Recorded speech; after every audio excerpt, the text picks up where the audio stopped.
Start.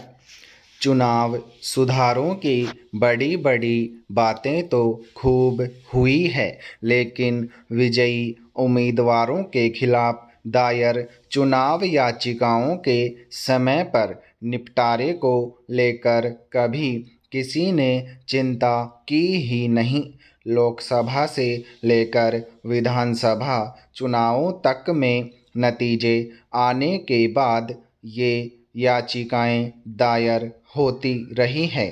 आम तौर पर पराजित उम्मीदवार अथवा चुनाव लड़ने से वंचित रहे व्यक्ति अथवा क्षेत्र के मतदाताओं की ओर से दायर ये याचिकाएं चुनाव जीतने वाले के निर्वाचन को चुनौती देती है।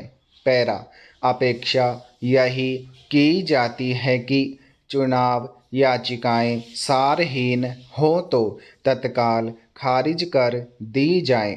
यदि याचिका दायर करने का आधार ठोस हो तो सुनवाई प्रक्रिया में तेजी लाकर जल्दी फैसला होना ही चाहिए। पिछले सालों में कई चुनाव याचिकाएं तो तब जाकर खारिज हुई जब विजयी उम्मीदवार ने अपना कार्यकाल तक पूरा कर लिया।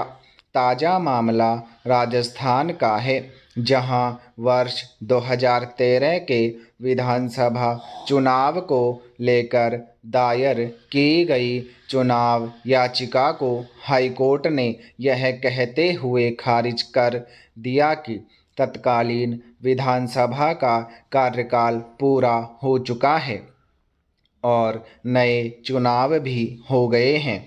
ऐसे में फैसला अब प्रभावी नहीं हो सकेगा। याचिकाकर्ता का कहना था कि कांग्रेस पार्टी ने उसे चुनाव चिन्ह आवंटित किया था, पर समान नाम के अन्य व्यक्ति को पार्टी टिकट पर चुनाव लड़ने की मंजूरी देते हुए रिटर्निंग अधिकारी ने उसका नामांकन खारिज कर दिया। याचिका के तथ्य सही थे या गलत, यह अलग मसला है। मसला चुनाव याचिकाओं की सुनवाई में कई कारणों से होने वाली देरी का है।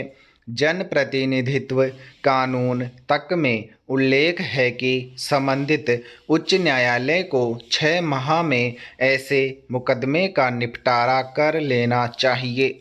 चुनाव याचिकाओं में सुनवाई में यह देरी त्वरित न्याय की उम्मीदों को तो खारिज करती ही है, निर्वाचन आयोग जैसी संस्थाओं के लिए भी समस्या पैदा करने वाली रहती है, क्योंकि ऐसी याचिका दायर होने पर संबंधित ईवीएम और वीवीपैट को भी सुरक्षित रखना होता है।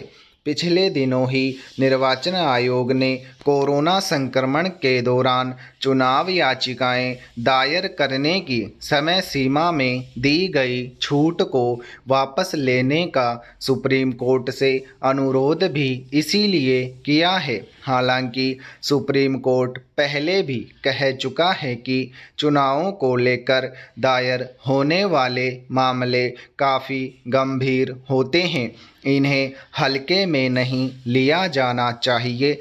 ऐसे में ज़रूरत चुनाव याचिकाओं की सुनवाई और उन पर फैसले की भी समय सीमा तय करने की है, ताकि चुनाव याचिकाओं के इस वजह से सारहीन होने की नौबत न आए। स्टॉप।